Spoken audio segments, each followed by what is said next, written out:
For fans of Formula 1, there's often just as much intrigue, speculation and news between the races as there is that comes from the actual on-track action. The speculation about what it is that Ferrari have done to amp up their power units this year, there's the recriminations from the last race, almost invariably, there's the ins and outs of drivers' contracts as we get to the midpoint and everybody's wondering where their favourite driver is going to be driving next year or who they're going to be partnered with. Outside of the mandatory summer break, it never really seems to end, and it's this that F1 2018 is trying to capture. It's not like racing sports games haven't tried to do this in the past, and Codemasters F1 series itself has included media revelations such as when it first started in F1 2010, but 2018 is bringing it back in what seems to be a much more integrated fashion.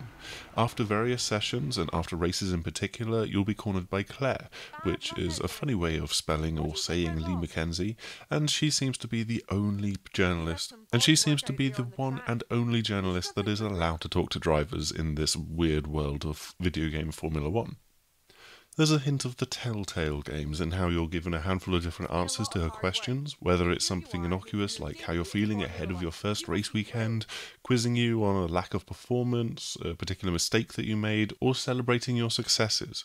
Your answers can either heap praise on yourself, share it with your team, blame others for things that happened, or whatever, and this always changes with the particular context, but these will now have deeper links into your career progression. Some teams might be looking for that strong self-aggrandizing attitude when looking for a driver, while others will want to have an absolute team player, maybe someone that's going to be the number 2 driver in the team, and this determines your standing with each team throughout the paddock. When it comes to actual contract negotiations, then you might be in the position where you're bargaining for more R&D resources for your side of the garage, or saying that you're going to be a number 2 driver but that you want other perks, that kind of thing, and depending on how they perceive you or how far you are into your career, they might counter offer with something else. You also have to think of your car in the here and now. Blaming the aero design for poor performance might knock the team morale back at base and lower the rate at which upgrades come to track, or it could even spur them on if you call upon them to redouble their efforts in a more magnanimous fashion. It is really interesting to see something like this return to F1 games, and it does feel like this is the right time for Codemasters to be doing so, as they expand the game's focus away from just being about what happens on track.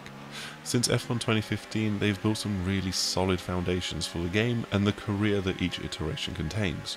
First with 2016's practice sessions, which fed the evolution of car upgrades with more engaging tasks during practice, and then with how last year added a more interesting R&D tech tree to explore, and this came alongside the classic cars and the events tied to those. With F1 2018, Codemasters have tweaked and reconsidered much of this progression. For one thing, you can now simulate those practice sessions to still get some of the R&D points kicked back, but without the monotonous drudge that can seep in after doing 6 of them on the trot. And you're also now rewarded for your performances in races. Upgrades will be easier and quicker to unlock, but you now have to contend with different tech trees for each team depending on how their real-world team is faring and the kinds of areas that they are actually in real life looking on improving. You don't get to see the entire tech tree though, and there's an element of guesswork now in what you're going to pick, because something might not quite work as well for you as you'd expect it to, or you'll end up down an evolutionary cul-de-sac. For the die-hard fans that will sink dozens of hours into running through several seasons in the career, there's now the distinct possibility of facing a rule change. Sadly, it won't manifest itself in physical form, because I would love to be able to start with 2015's cars and then work through the 4 years since then, for example, seeing the cars evolve over time. But behind the scenes, you will see where the rules are going to change, all of the possible work that you might lose, and then decide how many of the resource points you're going to try to spend to retain the particular form and advantage that your car has. Are you going to try and spend more points on this year's championship, or sacrifice it to get an advantage at the start of next season? None of that is going to matter if you step into one of the classic cars, with the additions in 2018 predominantly taking players back to the 1970s.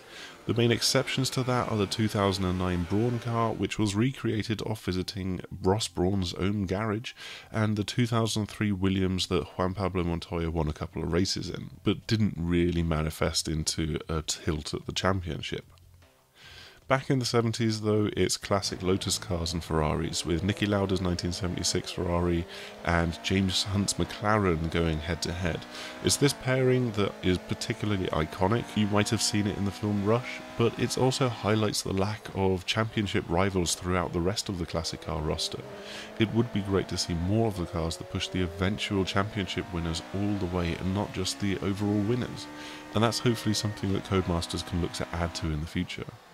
After all, Lewis Hamilton's 2008 victory would be nothing if not for the Ferraris that Kimi Räikkönen and Felipe Massa were driving that pushed them right until the very last corner.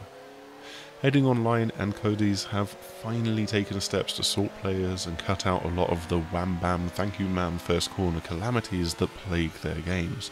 Now your online performances go to creating your super license, which is named after the real license that F1 drivers will need to have to race.